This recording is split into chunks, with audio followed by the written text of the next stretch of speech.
Welcome back friend in mining support. इस session में कुछ स्पेशल क्वेश्चंस हम चैप्टर 16 और 17 जो है कि माइन रेगुलेशन 2017 के अनुसार बताया गया है, तो उस पर हम चर्चा करेंगे। चलिए देखते हैं। इसमें पहला क्वेश्चन है, जहाँ कहीं मीथेन के एक्सप्लोरेशन के लिए इरादा किया जाता हो तो ऑनर एजेंट और मैनेजर रीजनल इंस्पेक्टर और चीफ इंस्पेक्टर को खबर देंगे। ठीक है, तो इसका क्या प्रावधान है, कितने समय के पूर्व वो इन्हें खबर देंगे। ठीक है, तो क्वेश्चंस हमारे सामने है। ऑप्शंस चार है, 6 महीना, 3 महीना, 2 महीना और 90 दिन। तो इस क्वेश्चंस में इसका आंसर आपको अप्रोप्रिएट जो लगेगा आप दे सकते हैं और अपने आप को खुद को जज कर सकते हैं। कमेंट बॉक्स में आप उसका डिस्क्रिप्शंस दें ताकि हमको पता चले कि you are interacting and achieving और this session will be helpful for you. चलिए देखते हैं। तो इसका आंसर होगा 6 महीना। ठीक है, तो 6 महीना में मतलब कि रीजनल इंस्पेक्टर और चीफ इंस्पेक्टर को खबर देना पड़ेगा। मतलब एक्सप्लोरेशन मतलब कोई भी माइन से या तो वो वर्किंग हो या तो एबेंडेंट हो, एबेंडेंट सिम हो, तो उससे हमारा कोल मीथेन का एक्सप्लोरेशन करना है। एक्सप्लोरेशन यहाँ पे एक्सट्रैक्शन का बात नहीं बोल रहा है, एक्सप्लोरेशन का बात बोल रहा है। ठीक है, इस पॉइंट पे आप ध्यान रखिएगा। यहाँ पे हमारा बात जो बोल रहा है एक्सप्लोरेशन का बोल रहा है। ठीक है, तो वो हमारा 6 महीना के अंदर हम खबर देंगे। ठीक है, तो इसके लिए खबर किनको, ना रीजनल इंस्पेक्टर और चीफ इंस्पेक्टर दोनों को कौन देगा खबर, ना ऑनर एजेंट और मैनेजर देगा। ठीक है, तो नेक्स्ट क्वेश्चन में हम लोग देखते हैं क्या बोल रहा है। यदि काम शुरू करने का इरादा किया जाता है तो ऑनर एजेंट और मैनेजर रीजनल इंस्पेक्टर और चीफ इंस्पेक्टर को खबर देंगे। तो यहाँ पे बड़ी बात है, 3 क्वेश्चंस है और 3 क्वेश्चंस एक ही जैसा लगता है और इसमें गलत होने का ज़्यादा चांस होता है। ठीक है, तो हम ऐसे प्रोबेबिलिटी को ख़त्म करने के लिए और अपने आप को श्योरिटी जोन पे लाने के लिए ये क्वेश्चन हम आपके सामने डिस्कस कर रहे हैं। बोल रहा है कि यदि कोई काम को शुरू करने का इरादा हो, मतलब कि intention to commencement of any work, है ना, मतलब कोई भी सीम या तो अबेंडेंट हो या तो वर्किंग हो, ऐसे सीमों से हमारा यदि मीथेन का एक्सट्रैक्शन किया करने का इरादा हो तो उस केस में रीजनल इंस्पेक्टर और चीफ इंस्पेक्टर को ऑनर एजेंट और मैनेजर खबर देंगे। वो खबर कितने समय के पूर्व देना चाहिए, तो ये हमारा आंसर इसका होगा, अप्रोप्रिएट होगा कि 1 महीना के अंदर। ठीक है, विदिन 30 डेज बोल सकता है, लेकिन 1 महीना जो हमारा ज़्यादा अप्रोप्रिएट होगा। ठीक है, नेक्स्ट क्वेश्चन हमारा इसके अकॉर्डिंग इसी के जैसा है। तो बोल रहा है क्या, यदि किसी कारणवश, ठीक है, मतलब कि यदि किसी कारणवश हमारा नोटिस मीथेन के निष्कर्षण को छोड़ दिया या तो बंद करना, मतलब एबेंडेंट, क्लोजर और डिसकंटिन्यूएंस के रूप में यदि हमारा किसी प्रकार को खबर देना पड़ेगा, ऑनर एजेंट और मैनेजर किनको खबर देंगे ना, रीजनल इंस्पेक्टर और चीफ इंस्पेक्टर को खबर देंगे। कौन से कितने दिनों के पूर्व, तो इसके लिए आंसर हमारा होगा 60 डेज। ठीक है, 60 days is the appropriate answer. मतलब खोलना है तो मतलब मीथेन के एक्सट्रैक्शन को कमेंसमेंट करना है तो 30 डेज, और यदि हमारा मीथेन एक्सट्रैक्शन कंप्लीट कंटिन्यू चल रहा है, वैसे केस को हमको अबेंडेंट, क्लोजर और डिसकंटिन्यू करना है तो 60 डेज पूर्व, मतलब 60 दिन पहले हमारा रीजनल इंस्पेक्टर और चीफ इंस्पेक्टर को खबर देना अनिवार्य होता है। ठीक है, और एक क्वेश्चन इसमें हम चर्चा करेंगे, एनुअल रिटर्न्स। ठीक है, एनुअल रिटर्न ऑनर एजेंट और मैनेजर कितने समय पूर्व और किनको देंगे। ठीक है, तो ये क्वेश्चंस काफ़ी इंपॉर्टेंट हो जाता है। एनुअल रिटर्न हमारा ऑन और बिफोर 1 फरवरी, ठीक है, मतलब फरवरी के पहले, मैंने 1 फरवरी, ठीक है, 1 फरवरी या 1 फरवरी से पहले रीजनल इंस्पेक्टर और चीफ इंस्पेक्टर दोनों को देना अनिवार्य है। इसमें हमारा 4 ऑप्शन है, तो 4 ऑप्शन में अप्रोप्रिएट हमारा आंसर हमारा 1 होगा। क्वेश्चन नंबर मतलब कि ऑप्शन 1 जो हमारा अप्रोप्रिएट आंसर होगा। इस तरह से हमारा एनुअल रिटर्न ऑनर एजेंट और मैनेजर रीजनल इंस्पेक्टर और चीफ इंस्पेक्टर को ऑन और बिफोर 1 फरवरी सबमिट करते हैं एक नोटिस में। ठीक है, इसके बाद हमारा नेक्स्ट क्वेश्चन नहीं है, इसमें हमारा डिस्क्रिप्शन है, मतलब कि हम कोई भी पॉइंट को डिस्क्राइब किए हैं ताकि आपको इसका कौन सा पार्ट को पढ़ना है और उसको मतलब कि अच्छे से याद रखना है, वैसे पॉइंट को हम लोग इसमें डिस्कस करेंगे रेगुलेशन वाइज, ठीक है।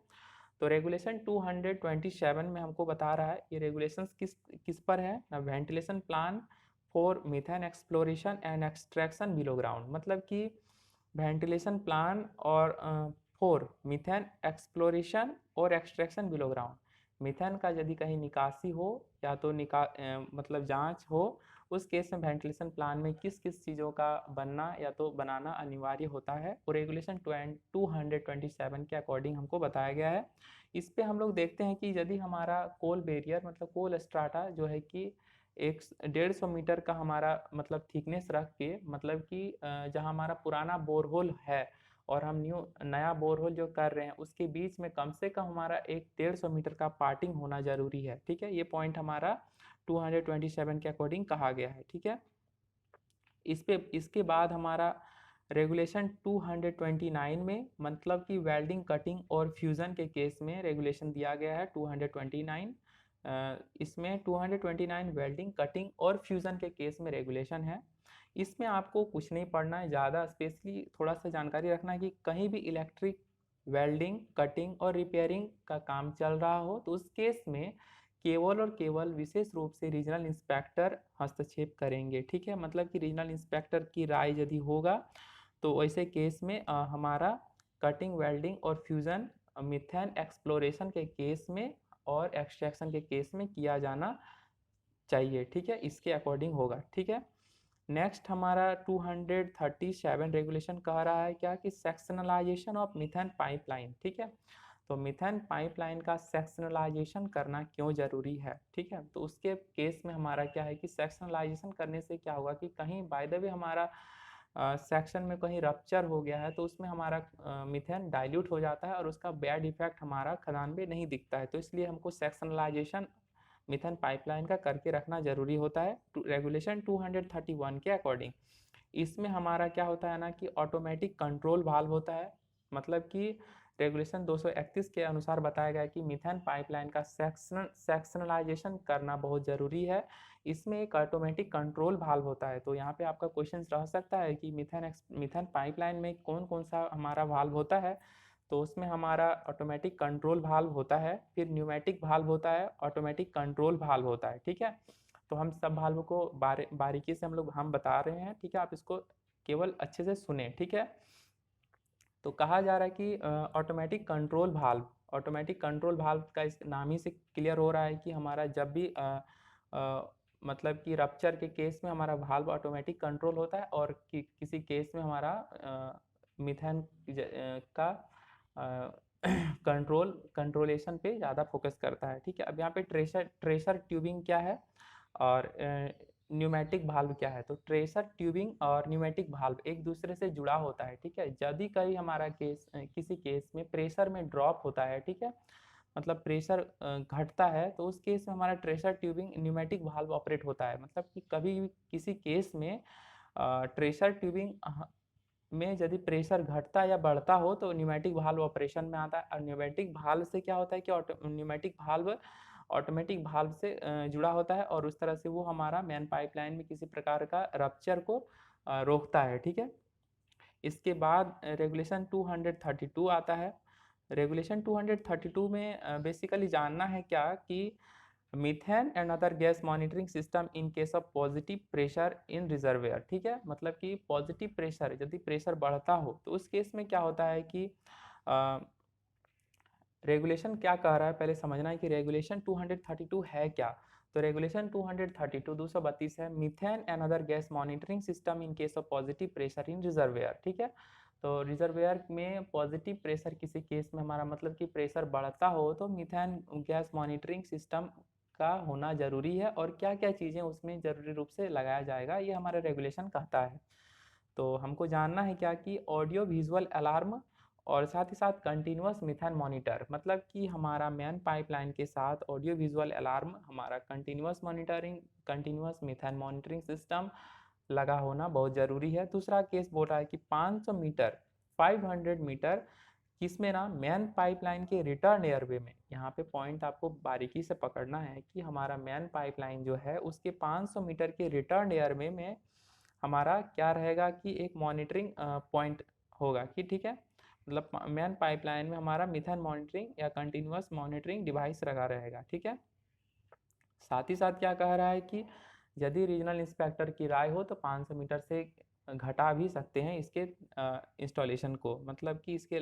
और मीथेन मॉनिटरिंग डिवाइस का इसी में रेगुलेशन 232 में बताया गया है कि मीथेन मॉनिटरिंग सिस्टम का कैलिब्रेशन जो हमारा होगा वो क्वार्टरली, मतलब प्रत्येक 3 महीना में मीथेन मॉनिटरिंग डिवाइस का कैलिब्रेशन करना बहुत ज़रूरी है। इसके साथ ही आपका रेगुलेशन नंबर 235 आता है, सॉरी 235 रेगुलेशन क्या कहता है कि किसी भी केस में मीथेन का एक्सप्लोरेशन हो या एक्सट्रैक्शन हो, किससे ना, या तो अबेंडेंट वर्किंग में या तो वर्किंग फेस में, वर्किंग सीम में, तो उस केस में हमारा कौन कौन रिस्पॉन्सिबल होंगे, रिस्पॉन्सिबल चार्ज लेंगे, तो ऑनर होंगे जरूर रूप से, एजेंट, मैनेजर, इंजीनियर, साथ ही साथ कॉम्पिटेंट पर्सन्स इस केस में, और इंक्लूडिंग ऑफिशियल्स एक्सट्रैक्शन और एक्सप्लोरेशन के केस में रिस्पॉन्सिबल होंगे, मतलब कि उनको इस बात की जिम्मेवारी होगी। ठीक है, यहाँ हमारा डिस्कशन कंप्लीट हुआ। I hope you have enjoyed this session. यदि आपको इस तरह से और भी कंटिन्यूअस वीडियोस चाहिए तो आप कमेंट करेंगे, और अंत तक वीडियो में बने रहने के लिए धन्यवाद।